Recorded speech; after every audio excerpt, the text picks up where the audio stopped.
Hi, my name's Merrick Hale. 3 weeks ago, I opened a patient file at work and saw my mother's name. I thought it was a mistake until I read the guardian's signature. It was my sister's. That was the moment I knew they'd buried her alive in paperwork, doped her up, locked her away, just to steal the house and split the money. What they didn't know?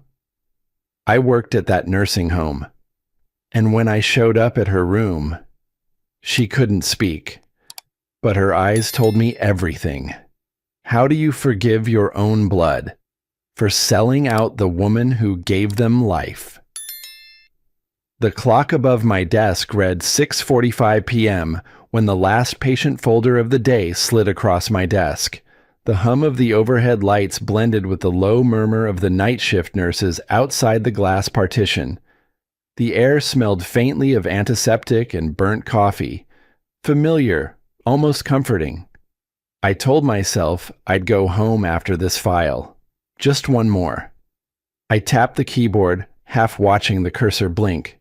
Name, Evelyn Hale. My fingers froze. The room didn't feel the same anymore. I blinked once, twice, thinking I'd misread it. But there it was, black letters on a pale blue screen. My mother's name. For a moment I couldn't hear the hum anymore. Just my heartbeat and the soft creak of my chair. I scrolled down the form, the cursor jumping line by line. The Guardian section. That's where it hit. Guardian, Lucinda Rowe, my sister. The signature, crisp and perfect, looped in her usual elegant flourish. The date, yesterday. My mouth went dry. The emergency contact list appeared next. My brother Ray's name, a number I hadn't dialed in months. My name, nowhere. Not as next of kin, not even a footnote. I leaned back, the plastic chair squeaking beneath me. Maybe it was a clerical mistake. Maybe Mom had chosen this. She was getting older, confused sometimes. Maybe Lucinda was helping. Maybe. But I knew better. My sister didn't do help. She did control, and she never missed a chance to remind me who really mattered in this family. I looked at that signature again, the ink slightly darker where she pressed the pen too long on the curve of the L. My chest tightened, a strange mix of disbelief and recognition. This wasn't sudden. It had been coming for years. Ever since Dad died and the house turned into something to be claimed instead of shared. I reached for my coffee mug and found it empty. My hand trembled slightly as I set it down. Outside, the sunset had given up. The sky was all gray now, the kind of gray that made you feel you'd missed something important while you were busy pretending everything was fine. I thought about all the dinners where I sat at the end of the table, quietly eating while Lucinda and Ray talked over me. About the birthdays they forgot, the jokes about little brother still finding himself. I'd swallowed those moments whole, told myself family was family. Now it was just paperwork, legal forms where love went to die. I stared at the line where my name should have been. It wasn't just missing. It had been erased.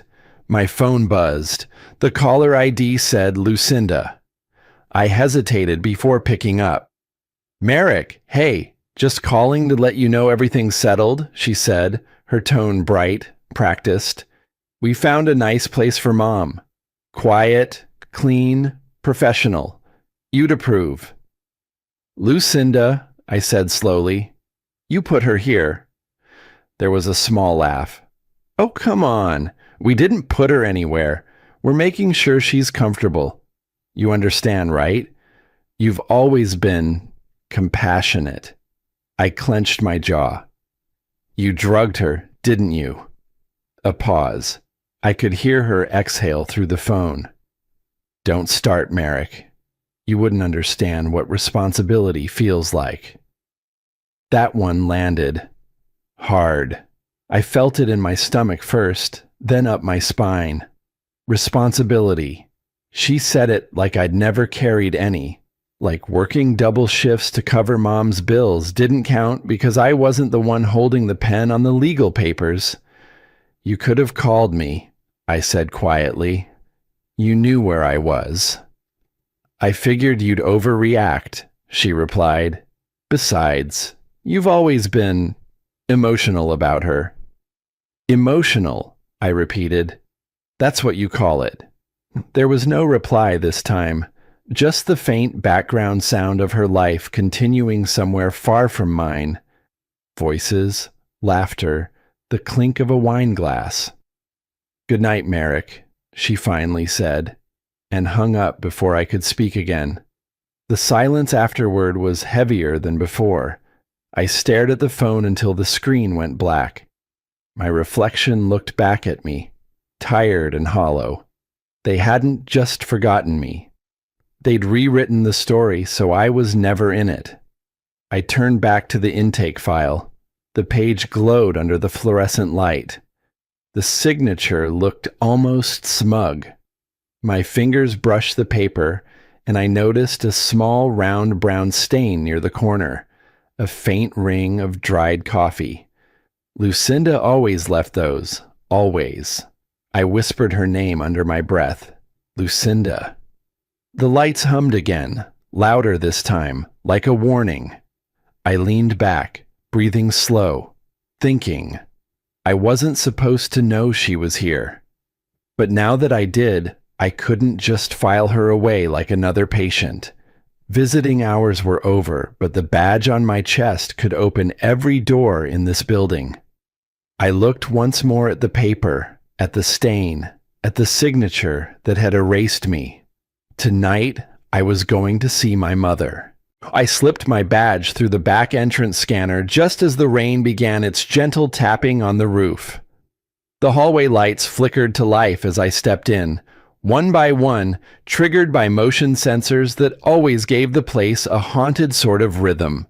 Golden Pines After Hours was a different world, quiet, almost sacred in its stillness. The scent of antiseptic mixed with something older, like dying flowers left too long in a vase.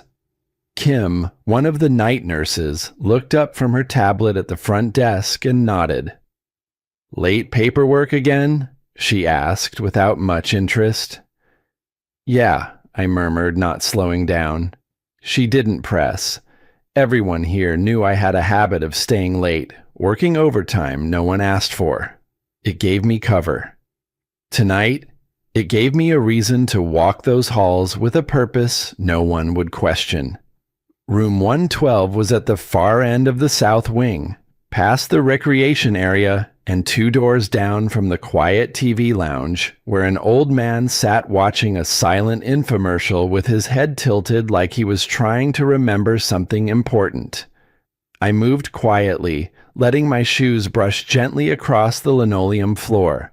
When I reached room 112, I saw it immediately. The nameplate. It was crooked, not just tilted, but wrong. Evelyn Hale, not Hale. My jaw tightened as I stared at it. The letters were printed neatly in black on a white strip, the plastic cover clipped on lazily. I reached up and straightened it with my thumb, holding it there for a second too long. The wrong name stared back at me. "It's Hale, not Hale," I whispered. The hallway light clicked off behind me, plunging me into partial shadow. I didn't move. For a split second, I could almost hear her voice, the way she used to say it when I was a boy fixing bent picture frames in our hallway. "Always fix what's crooked, Merrick." I opened the door. The soft lamp by the bed was on, casting a warm but weak glow over the room. She was lying there, smaller than I remembered. Evelyn Hale, my mother. Her white hair was slightly matted on one side, her eyes cloudy but open. When she saw me, something shifted behind her gaze. "Merrick," she said, her voice scratchy. "You work here?" I pulled the chair closer to her bedside. "Yeah, Mom. Been here a while now." Her hand moved weakly toward mine. I took it, skin thin as paper. I could feel the tremble in her fingers, even through the sedation. Her eyes searched my face like she was trying to make sense of it all. I adjusted the blanket over her shoulder. That's when I noticed it. Her wrist was bare. The gold bracelet, my dad's last gift to her, was gone. "Where's your bracelet?" I asked, trying to keep my voice level. She blinked slowly. "Your sister said it needed cleaning." Of course she did. I looked over at the nightstand, opened the drawer, empty. No Bible, no reading glasses, just a folded paper. I picked it up. Standard medication log. At the bottom, in neat cursive, it read, "Administered by L. Rowe." I folded it back and slid it into my pocket. I didn't say anything for a long moment. Neither did she. The silence was its own kind of truth. I studied the lines on her face, the subtle bruising at the edge of her elbow. I'd seen too many seniors come in here drugged up just enough to be compliant. "You didn't want to come here, did you?" I asked gently. She turned her head slightly. "I thought we were going to lunch. Lucinda said it was just lunch." There it was. My breath caught. I knew that tactic. I've seen it used too many times by families who didn't want a scene. You take the parent out for lunch, and they never go home again. My fists clenched, nails biting into my palm. "They didn't let me say goodbye to my house," she whispered. Her voice cracked, and I reached for her hand again, squeezing gently. "You will go home again," I said. "I'll make sure of it." She smiled faintly, drifting back into that dazed place where time didn't hold shape. I stayed for a little while longer, watching her chest rise and fall, then stood. I needed answers, and I needed them from someone who'd actually seen what happened. On my way out, I passed Kim again at the desk. She looked up, her brow knitting slightly. "You were in 112, weren't you?" I nodded. She glanced around and lowered her voice. "She came in yesterday crying. Seemed disoriented. I don't think she knew what she was signing." My breath hitched. "You sure?" Kim nodded. "She kept asking for you." I stared at the wall behind her, where a framed inspirational quote hung crooked. "Of course." "She looked scared," Kim added. "But your sister, she was all business. I don't like that one. Something about her makes my skin itch." I exhaled slowly, trying to keep my face calm. I thanked her and walked back down the hall. As I passed room 112 again, I looked at the nameplate. It had tilted again. I stared at it a moment, then whispered, "I'll fix what's crooked, Mom. I promise." Then I reached up and straightened it once more. But as I turned to leave, the light flickered above me, and I swear I saw the plate tilt again, just slightly, like something didn't want it to stay straight. I walked out of the nursing home into the early morning drizzle, the kind that made everything look like it belonged to someone else's memory. My knuckles still ached from clenching my fists too long. The rain coated the windshield as I drove, the wipers brushing it away in slow, tired arcs. Lucinda lived 15 miles away in Walnut Creek, tucked in a neighborhood where every lawn looked like it had its own gardener, and every porch smelled like money. It was just past 9 a.m. when I pulled up. Her house, a 2-story colonial with spotless windows and fake seasonal wreaths, looked exactly like the kind of place where the truth came wrapped in throw pillows and matching dish towels. Before I could knock, the door opened. She stood there holding a mug of coffee, already dressed in a crisp blouse and pearls like it was part of her daily uniform. "You look tired," she said, her tone lined with something smug. "Still working those long nights at the home?" I stepped inside without answering. The scent of lemon polish hit me first, sharp and artificial. The floors gleamed like a showroom. "Want coffee?" she asked, already turning toward the kitchen. "I'm good," I said, eyes catching on a framed photo on the hallway wall. It was Mom, years younger, smiling wide next to Lucinda in front of the old family house, the one they sold without telling me, the one Mom had lived in since before I was born. I followed her into the kitchen. The place looked more like a catalog than somewhere a real person cooked. Too clean, too cold. "I saw Mom's paperwork last night," I said. "Thought I'd check if everything was in order." Lucinda didn't flinch. She leaned on the counter, sipping from her mug. "It's all legal. I had to do what's best for her." By sedating her and signing her name on a POA transfer? Her mug stopped midair. "Excuse me?" I kept my voice even. "You heard me." She set the mug down a little harder than necessary. "What are you accusing me of, Merrick?" I reached into my coat and pulled out 2 papers. One was the guardianship form I'd copied at work. The other was an old Christmas card she sent me a few years back. One she signed by hand, back when she still remembered to pretend we were close. I laid them side by side on the granite countertop. "Your R loops clockwise here," I said, pointing at the card. "But on this form, it curves the other way." Lucinda stared at them for a beat too long. Her face didn't move, but I caught the smallest twitch at the corner of her mouth. "You're being paranoid," she said. "No," I replied calmly. "I'm being observant." Footsteps sounded behind us. Ray. He walked in carrying a box labeled "Donation" in black marker. When he saw me, he froze just enough to make it obvious. "Hey, let's not do this here," he muttered. "You knew," I said to him. Ray looked down at the floor. "She said Mom wouldn't remember anyway."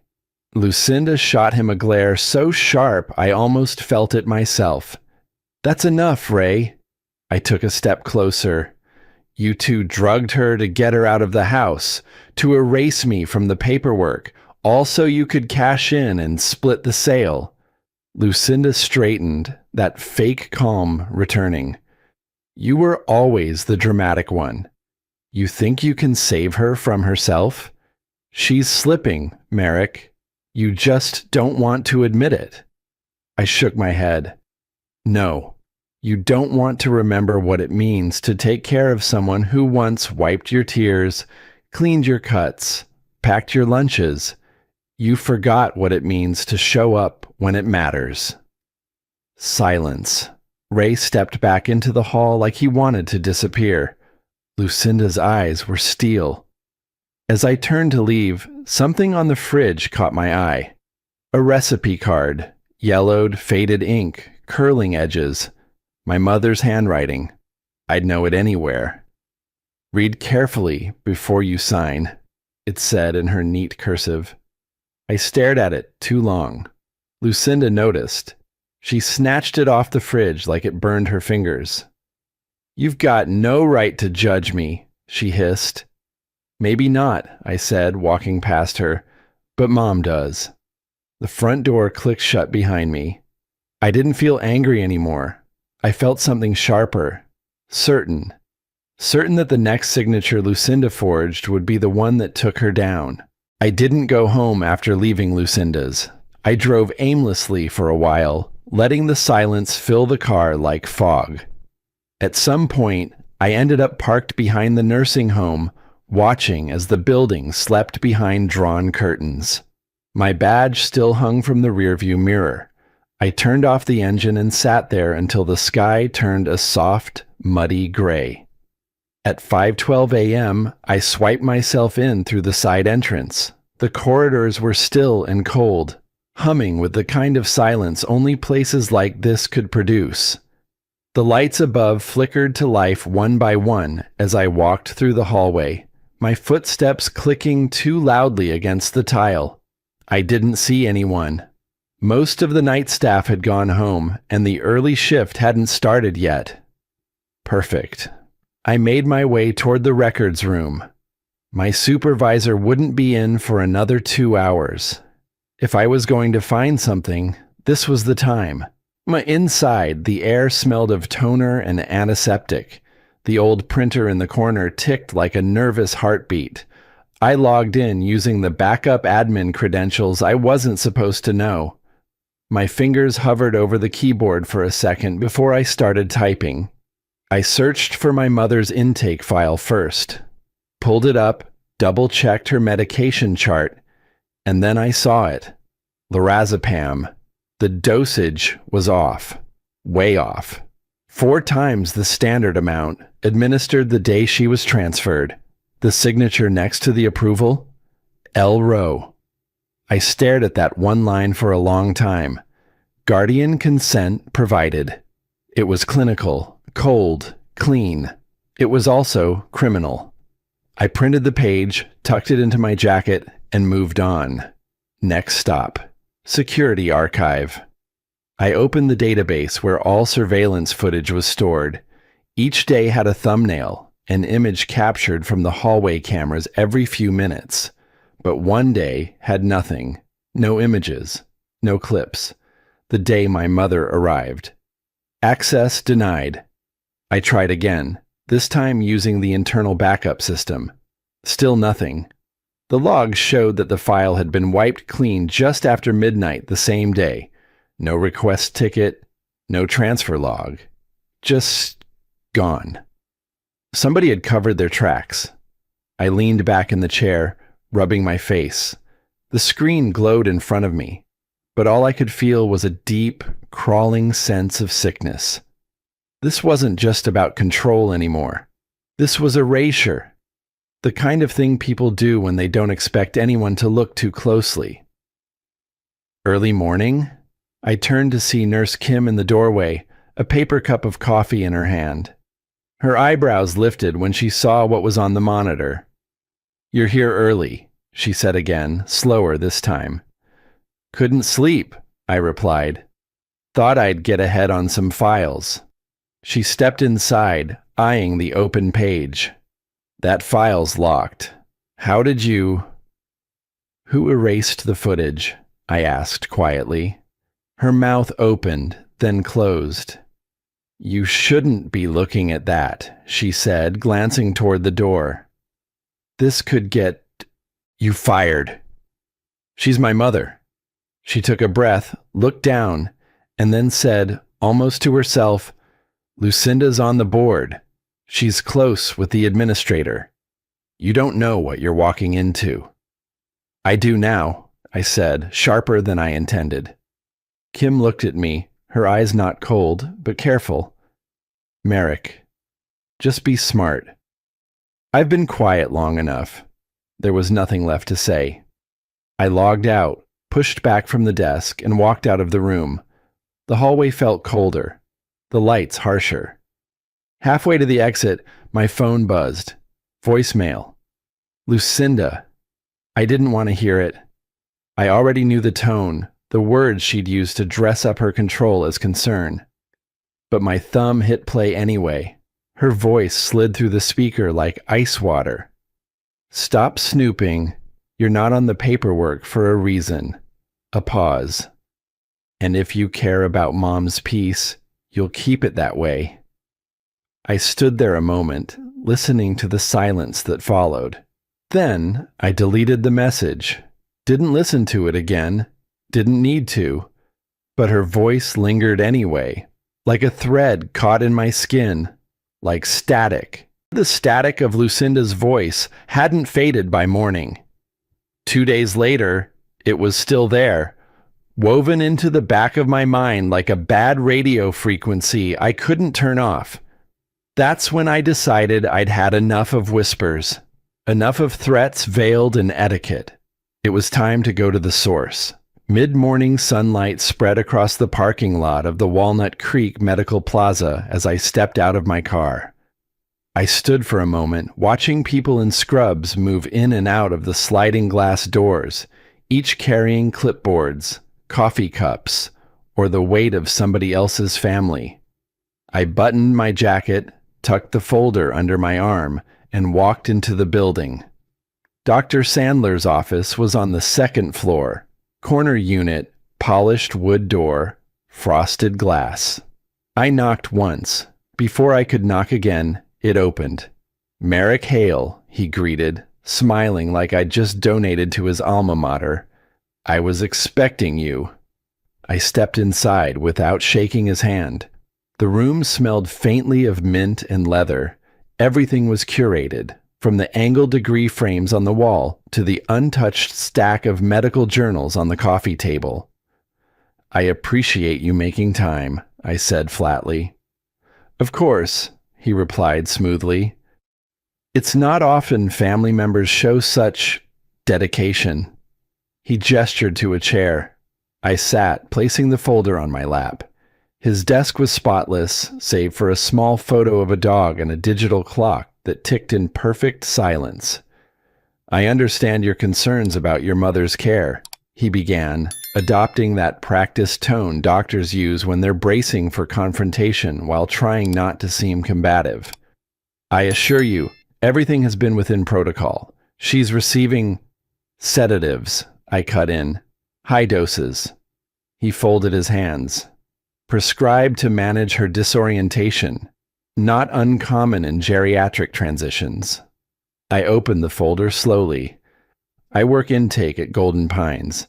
I see these forms every day." He watched me without blinking. "This," I said, sliding the photocopy across his desk, "is my mother's patient consent form. In this section here," I tapped the lower half. "It's not hers. It's not even from her file. It was copied from another patient's form, digitally. The scan artifacts are obvious if you look at the shadows behind the text." His eyes flicked to the page, then back to me. The smile wavered, not gone, but thinner. "That's a serious accusation," he said. "No," I replied calmly. "It's a fact." Silence expanded between us. The only sound was the gentle hum of the air conditioner above our heads. I reached into the folder again. "And this," I continued, "is a receipt for a $10,000 donation to this clinic from Lucinda Rowe, 1 week before the form was signed." His expression didn't change, but something behind his eyes shifted, like a gear catching. He leaned back, fingertips steepled. "You're walking into something you can't handle, Mr. Hale." "You're right," I said. "I'm walking into something you should have stopped." He exhaled through his nose, slow and deliberate. "Your sister wants what's best for your mother." "She wants control," I said, "and you let her buy it." There was no raised voice, no dramatic outburst, just two men in a quiet room, one of them holding too much truth, the other too many secrets. I stood. "We're done here." As I walked toward the door, I heard him say, almost offhandedly, "Be careful where you dig, Merrick. Not every grave was meant to be opened." I didn't answer. I just left. Outside, the sunlight was sharp but cold. I paused at the exit, staring at my reflection in the tinted glass. My face looked older than it did a week ago, eyes sunken, jaw tight. I barely recognized the man looking back. I could still hear Mom's voice, years ago, teaching me how to read the fine print on a cereal box just for practice. "Even love needs witnesses," she'd said, underlining the words on her old will. I walked to my car in silence, but my thoughts roared. Halfway to the driver's side, my phone buzzed. Text from Kim. "Check locker 18B in the staff lounge. Don't tell anyone." Attached was a blurry photo, an envelope, worn at the edges, with my name on the front. The handwriting, shaky but unmistakable. Mom's. If her hands had written that before Lucinda's signatures began rewriting everything else, then maybe, just maybe, there was still one truth they hadn't erased yet. I gripped the phone tight. If Mom's handwriting was on that envelope, it meant one thing. She'd tried to warn me before they silenced her. The rain had settled into a steady rhythm by the time I parked behind Golden Pines. It was just before 11, the kind of hour when even guilt tries to sleep. Most of the windows were dark, except for the faint glow leaking from the nurse's station and the vending machine's eternal blink in the hallway. I slipped in through the side door, my keycard still active from last week's overnight shift. The hallway smelled of antiseptic and linoleum warmed by machines, familiar in a way that didn't comfort me anymore. The staff lounge was dim, just like Nurse Kim had said. One flickering bulb overhead gave the whole room a tired, haunted feeling. A few chairs were scattered around, one of them still tucked under the table like someone had left in a hurry. I walked past the microwave, past the old bulletin board with yellowed flyers, and knelt beside locker 18B. The lock turned easily. Inside, under a worn stethoscope and an empty lunch container, was the envelope. Yellowed at the edges, sealed with a small sunflower sticker, barely clinging, and on the front, in unmistakable, trembling cursive, "For Merrick, if they let you read this." My fingers hovered for a second. I hadn't seen her handwriting in months. I hadn't even realized I missed it until now. I sat down right there on the floor, back against the metal lockers, and opened it carefully. The seal broke with a soft tear. Inside were 2 sheets, folded twice. Her handwriting shook across the page like each word was dragging itself through fog. "If you're reading this, it means I didn't get to tell you goodbye my way." My throat tightened. I blinked once, twice. The pages swam. "They said you were gone, that you sold the house, left me with nothing. Lucinda showed me papers." Ray nodded. "I didn't know who to believe.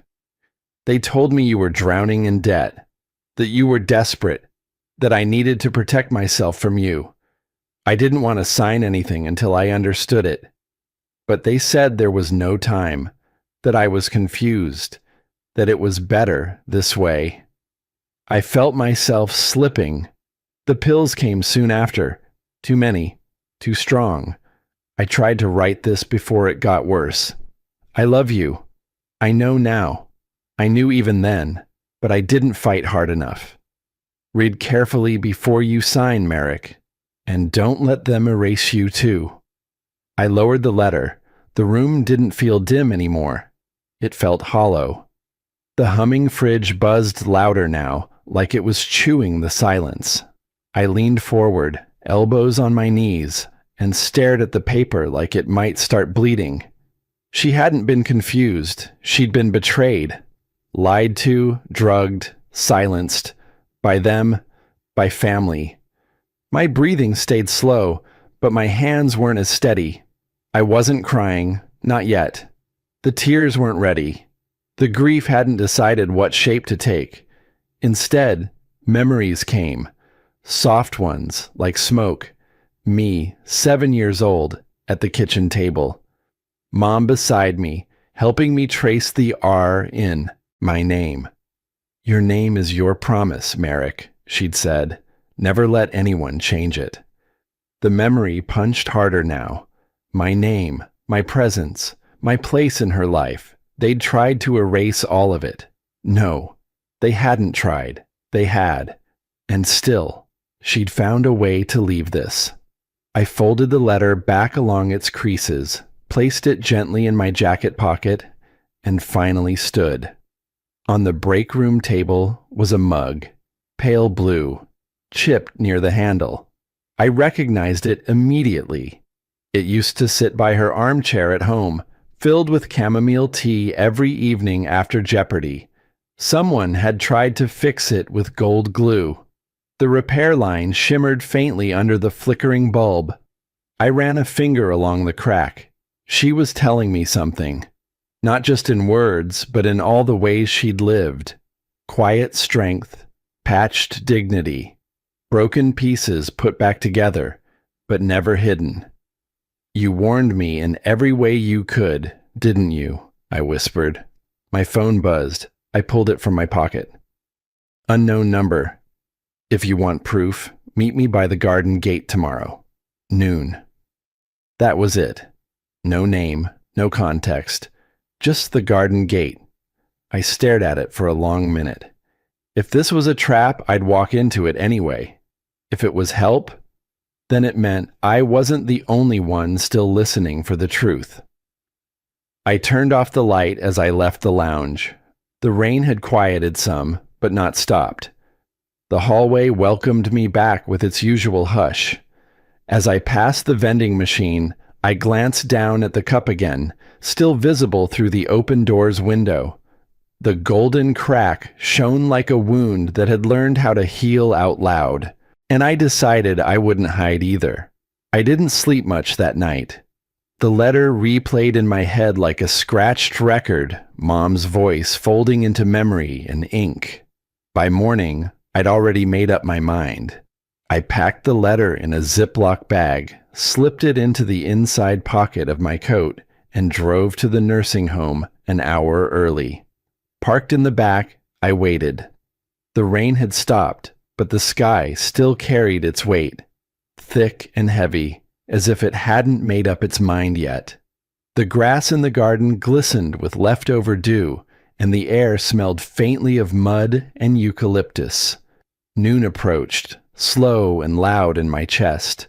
I stood by the back gate, an old metal thing half-eaten by rust. It overlooked a shallow creek that only ran after storms. That day, it murmured like it remembered something it couldn't forget. A shadow moved near the hedge line. "You're late," came a voice, sharp, hushed. I turned. Nurse Kim, hair pulled back, hood up, eyes darting like she expected the ground to open up. She stepped out from behind the hedge, one hand clutching her coat closed, the other holding something wrapped in tissue paper. She didn't smile. Neither did I. She pressed the bundle into my hand. "It's all in there," she said quietly. "Emails, logs, bank stuff. You didn't get it from me." The tissue crinkled as I opened it just enough to see a small USB stick. Plain, unlabeled. I looked up. "Why now?" She swallowed. "Because she trusted me. Your mom said you'd figure it out." The air felt colder despite the sun peeking through the clouds. I nodded once. "Thank you." She nodded back, but didn't step away. Her face twitched like there was something still stuck behind her teeth. "There's more," she said finally, voice almost a whisper. "Lucinda paid me." I froze. Kim looked down, ashamed. "Not to hurt your mom, not directly, just to keep you out of it." I stepped back, slowly. "What do you mean, keep me out?" "She said you were unstable. Said you'd get in the way. That the stress would make things worse for your mother. That she just needed time to figure things out." She paused, face pale. "And I needed the job." I stared at her like I was seeing her for the first time. "You helped her erase me." "I didn't know what she'd do," Kim said, voice cracking. "I thought she was just trying to keep peace. I swear, Merrick, I didn't think." "That's the thing," I cut in. "You didn't think. You didn't ask. You just went along." She flinched. "I'm not proud of it." "No one ever is," I said. "But they still do it." The wind stirred.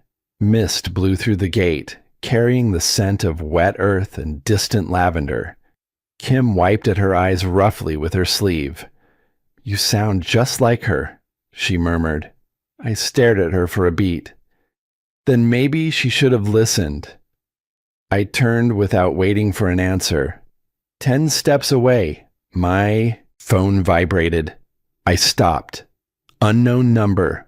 "Walk away, Merrick. You won't survive this fight."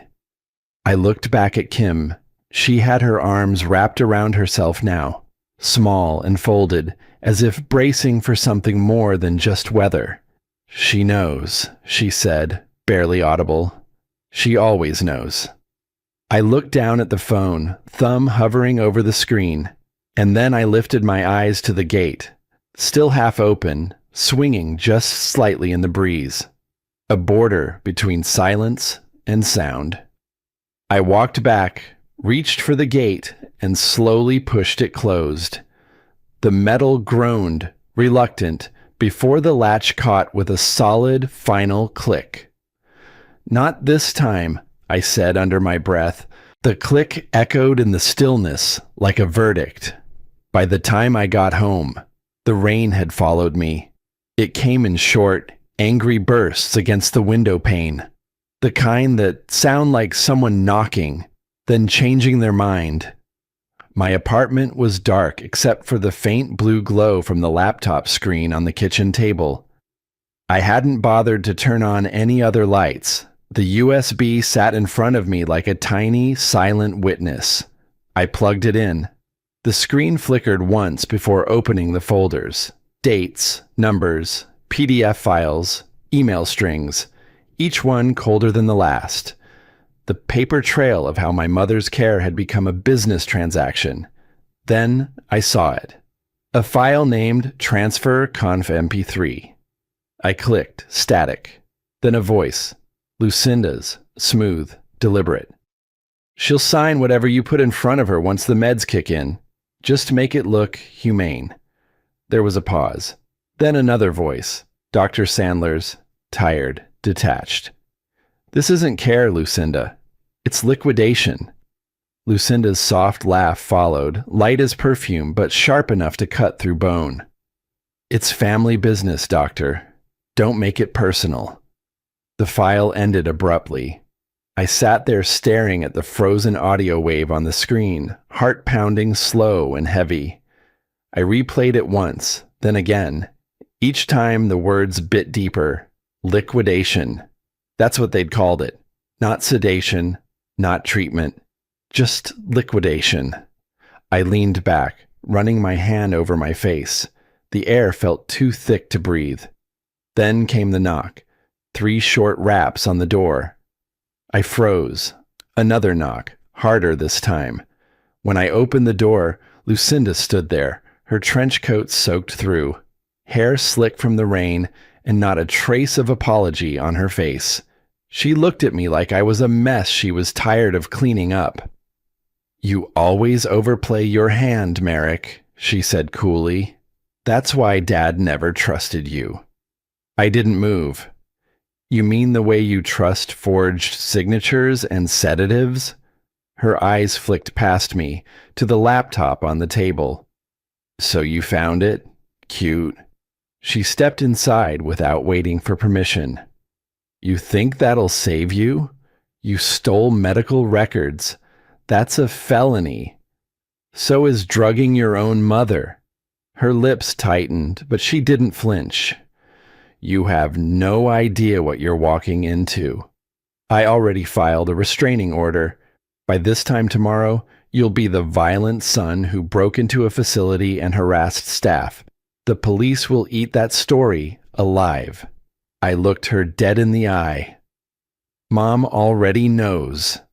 For the first time, her confidence cracked. A blink. A slight tremor in her voice when she said, "What are you talking about?" "She left me a letter," I said softly. "In her handwriting, before you silenced her." Lucinda's expression hardened again, the momentary slip sealed under that polished mask she always wore. "You think you can threaten me with some sentimental note?" she said. "You've always been dramatic.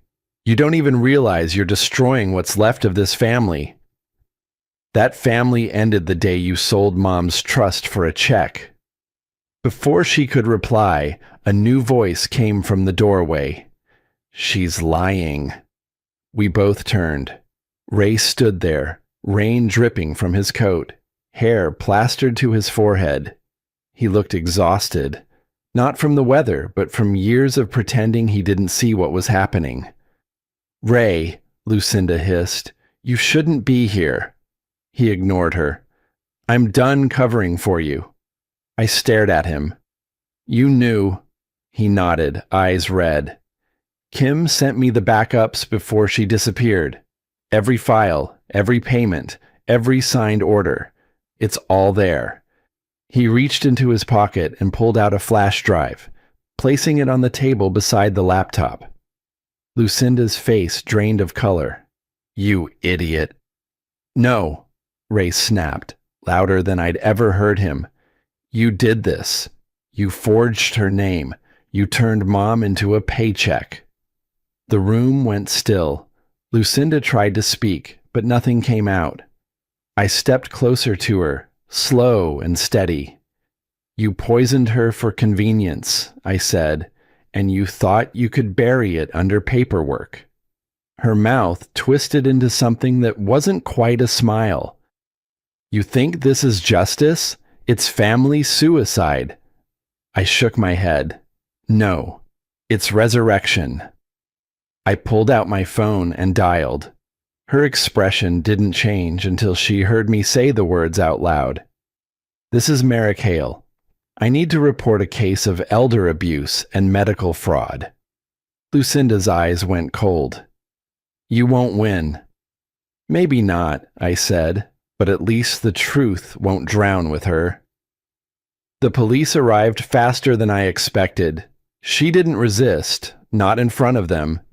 She stood straight, chin high, as if arrest was just another negotiation she planned to control later. But for the first time, she wasn't calling the shots. After they led her out, I stood at the window, watching the red and blue lights fade into the distance. The rain had stopped completely. The world looked cleaner but quieter, like it was holding its breath. I turned back to the table. The USB was still there, glowing faintly under the laptop's light. Beside it, I placed my mother's letter, the one she wrote in that shaky but defiant hand. Her words came back to me, soft but clear. Read carefully before you sign. I touched the edge of the page and whispered, I did, Mom. The reflection in the glass looked back at me. Tired, yes, but steady. Not broken anymore. The truth was finally out, but freedom always comes with a price. Tomorrow, I'd find out what mine was. 3 days passed. Not loud, not quiet, just still. I'd spent most of that time staring at the ceramic cup on my kitchen table. The gold seam still held, catching light like a scar that had earned the right to stay. That morning, I wrapped it in a towel and tucked it into a shoebox. No need for anything fancy. She'd always said, what matters isn't the box, it's what you carry in it. By the time I pulled into the Golden Pines parking lot, the rain had long gone, replaced by a soft California sun peeking through gauzy clouds. The building looked the same, but not to me. Not anymore. Inside, the halls were warmer somehow. Not temperature, feeling. The scent of lavender lingered faintly, mixing with something nostalgic I couldn't quite name. Down the corridor, a piano played an old tune, slow and gentle. I recognized it instantly. Mom used to hum it when flipping pancakes on Sunday mornings. I passed the nurse's desk. Kim was there, sorting a tray of meds with quiet precision. She didn't say anything, but when our eyes met, she gave the smallest nod. The kind of gesture you carry in your chest long after it's over. I nodded back. Mom was by the window in her room, wrapped in a knitted cardigan I didn't recognize, but it suited her. Pale blue. She looked smaller than before, but her eyes met mine, clear, aware. You found me again, she said, voice thin but warm. You were never lost. I walked in, set the box down gently on the table, and pulled a chair close. She noticed the box, smiled. That from the house? In a way. I opened it, lifting the cup out carefully. The gold seam glinted in the sunlight, streaming through the curtains. She reached for it with both hands, like it was something sacred. "You fixed it," she murmured. I nodded. "You taught me how."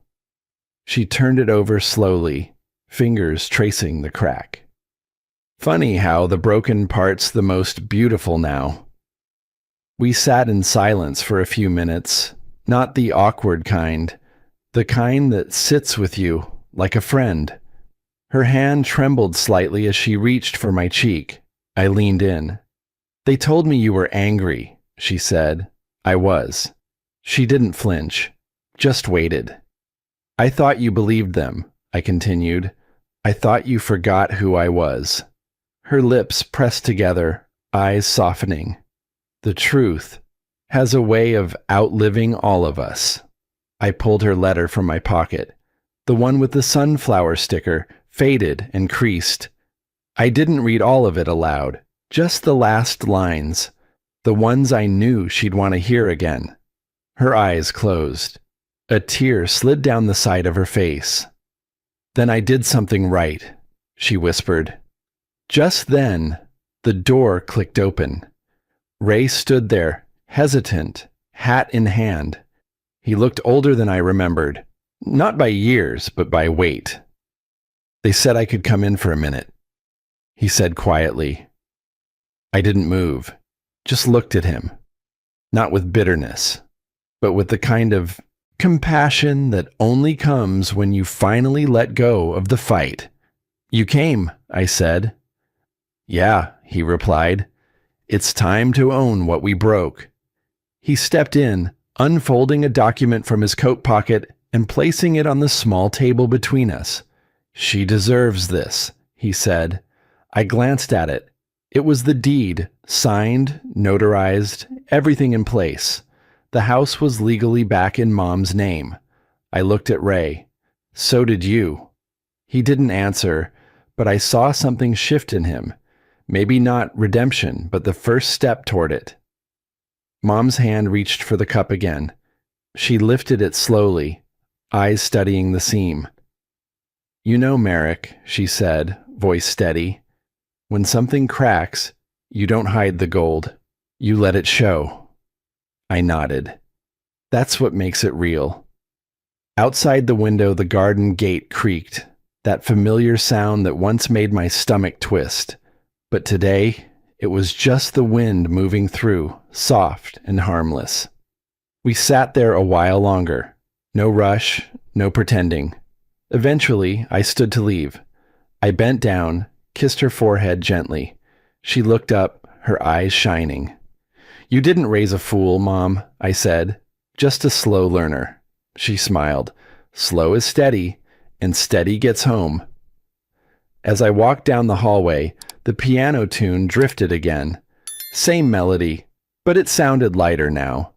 I passed Nurse Kim on the way out.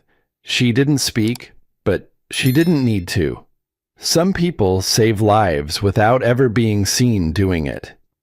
Outside, the sunlight spilled across the pavement, lighting up the old gate like it was something brand new. Fully open now. I stopped, looked back once more, then kept walking. Some stories don't end with justice. They end with peace. The world doesn't remember who shouted the loudest, only who stood their ground when it mattered. And this time, I did.